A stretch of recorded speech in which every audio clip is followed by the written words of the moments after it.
Fala, Celso 4. Quanto custa uma vida? Quanto custa uma vida humana?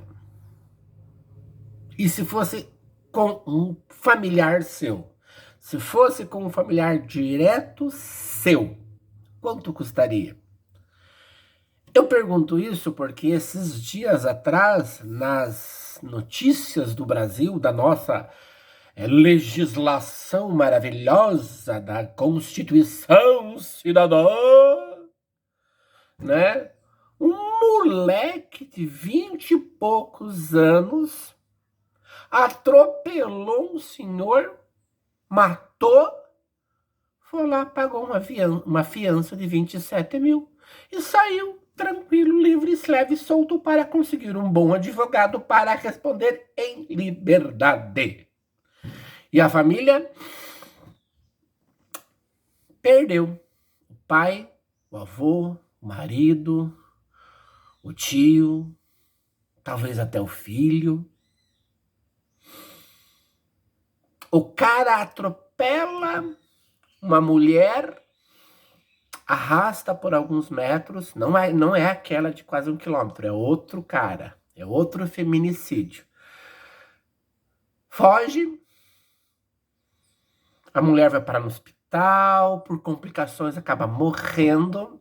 O cara se apresenta na delegacia e paga uma fiança de 50 mil reais e sai livre para responder em verdade, ou para fugir, ou para contratar um bom advogado.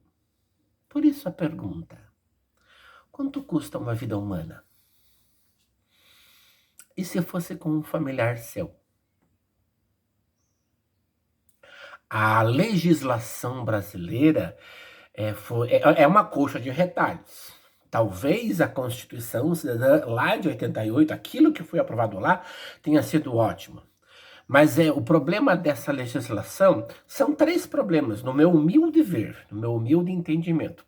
Primeiro é a teoria da vara verde, né? Estávamos numa ditadura, numa repressão, sem direito nenhum para o cidadão, nada, sem direito de defesa, nada. Então vamos para o lado oposto, né? A curvatura da vara verde. Você verga uma vara verde para cá, solta, ela vai ficando indo para os extremos até chegar no equilíbrio. Isso é a teoria da curvatura da vara verde. Então nós tínhamos uma ditadura, fomos para a Constituição Cidadã. O brasileiro está cheio de direitos.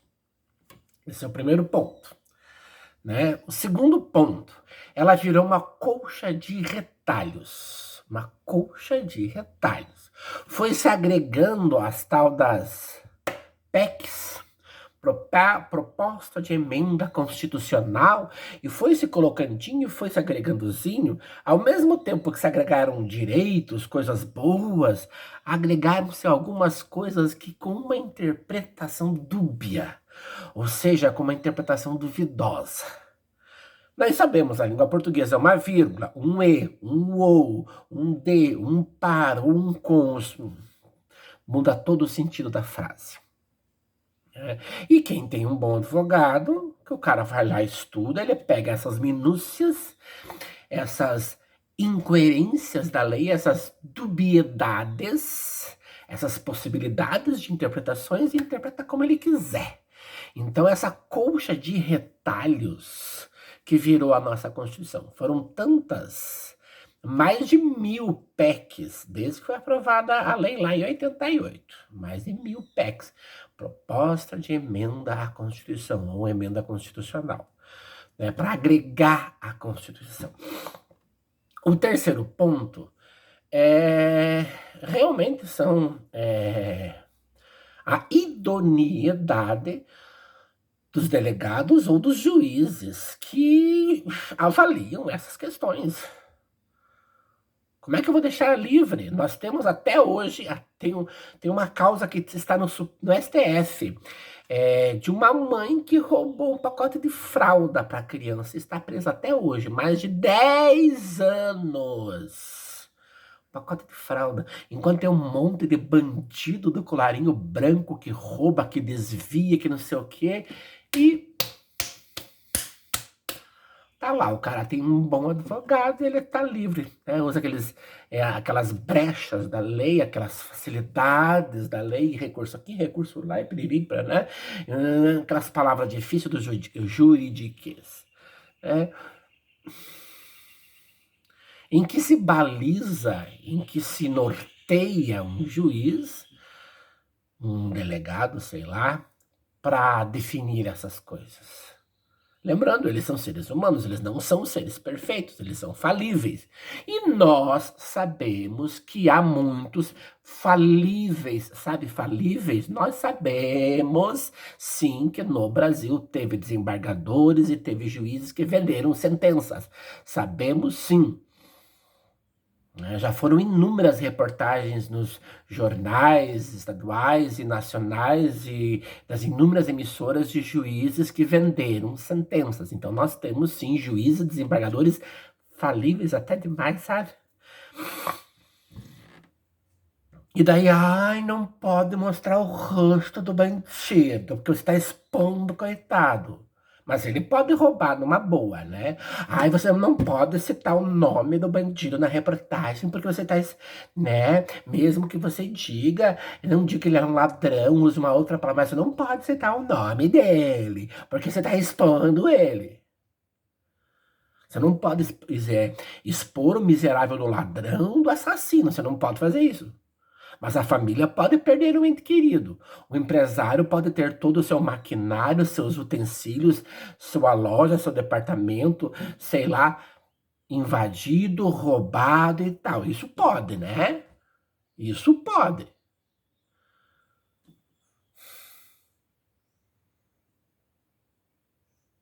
Está na hora de se rever a nossa legislação brasileira, de a curvatura da vara verde voltar a balançar, porque ela saiu de uma repressão por um oba-oba geral. Infelizmente o Brasil está num oba-oba geral. Não pode difamar, não pode falar mal, não pode expor o coitadinho do partido do assassino. Mas a família pode perder o ente querido. A família pode ficar 17 anos esperando um cara ser preso, que nem foi noticiado agora, final de semana, na praia, no bem bom, o cara ser preso por um assassinato que ele cometeu há 17 anos atrás. Isso pode.